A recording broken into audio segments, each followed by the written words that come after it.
Hello and welcome everybody, I am Brandon, and we got a buttload of E3 news to talk about today. So it does look like E3 has been officially canceled for the year 2022, especially after having kind of a weird digital showcase last year. We were all curious whether or not it was coming back this year. Anyway, I got all that news and more on another episode of Game Corner.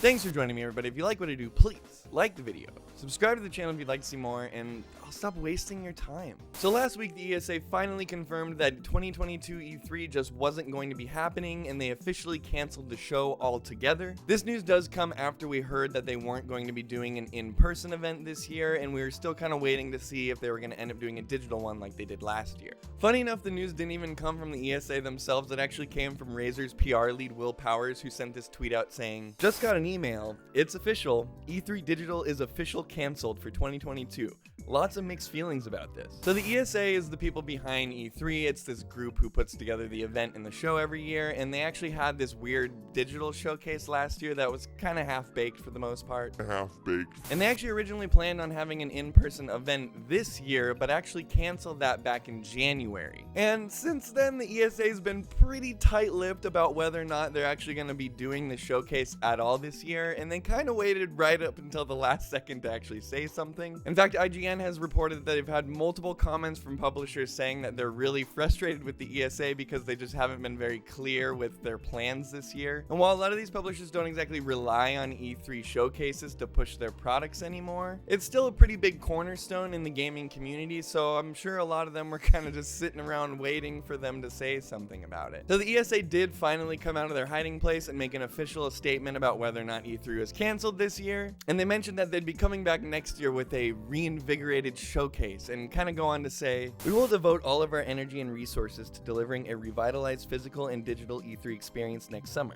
Whether enjoyed from the show floor or your favorite devices, the 2023 showcase will bring the community, media, and industry back together in an all-new format and interactive experience. We look forward to presenting E3 to fans around the world live from Los Angeles 2023. So yeah, that's a pretty big bummer, not gonna lie. I was definitely looking forward to having a real E3 showcase this year, and obviously that's not happening now. And after last year's kind of weird, rocky digital E3, it's kind of up in the air whether or not this is going to come back at all. Lucky for us, gamers weren't left out in the cold too long. Mr. Jeff Keighley came in quite literally right after this was announced and tweeted this out. "Excited to share that at Summer Game Fest will return this June with a slate of events. We'll be producing another kickoff live show with announcements, news, and first looks. Much more to share in the coming weeks, along with some very cool new elements for 2022. And obviously he throws up a graphic with the new 2022 gradient. They always have a slick-ass gradient every year, and it looks just as slick this year as it always does.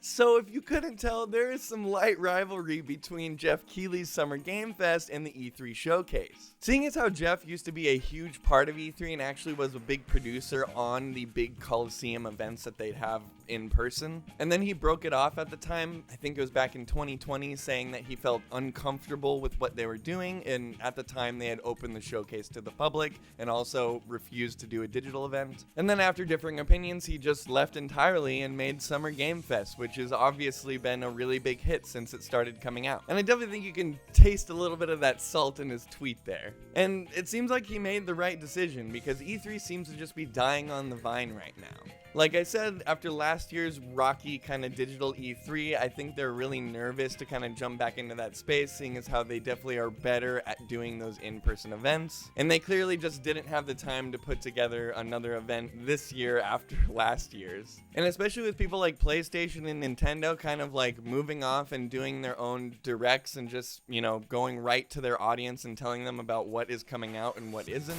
It kind of begs the question, do these companies and publishers even need E3 anymore? And no, I don't think they really do. And I do think unless they do something to really change the show in a big way, I do think you're going to end up seeing E3 go away at some point, unfortunately. That being said, I absolutely love E3. It means so much to me. It actually is why I do this in the first place. Ever since I was a kid, it's literally been my dream to go to an E3, and if it closes down before I even get the chance to do that, I'm gonna be really, really bummed. And I know that I'm not alone in this. I know a lot of people talk shit about E3 on Twitter and online and stuff like that, but I do think that a lot of us really appreciate what they do, and I think I'm not alone in saying that it also got a lot of other people into video games and kind of understanding that it was this bigger community of people. And I've always really looked forward to that time of the year where I can get together with my friends, sit down for a week, and watch video games all week. Anyway, let me know your guys' opinions down below. Do you miss E3? Do you not want it to go away? Or do you think it should even exist anymore? Let me know down in the comments below. Anyway, that's about all the E3 news I got for you guys today. I'm Brandon. This was Game Corner. Thanks for watching, and have a kick-ass week.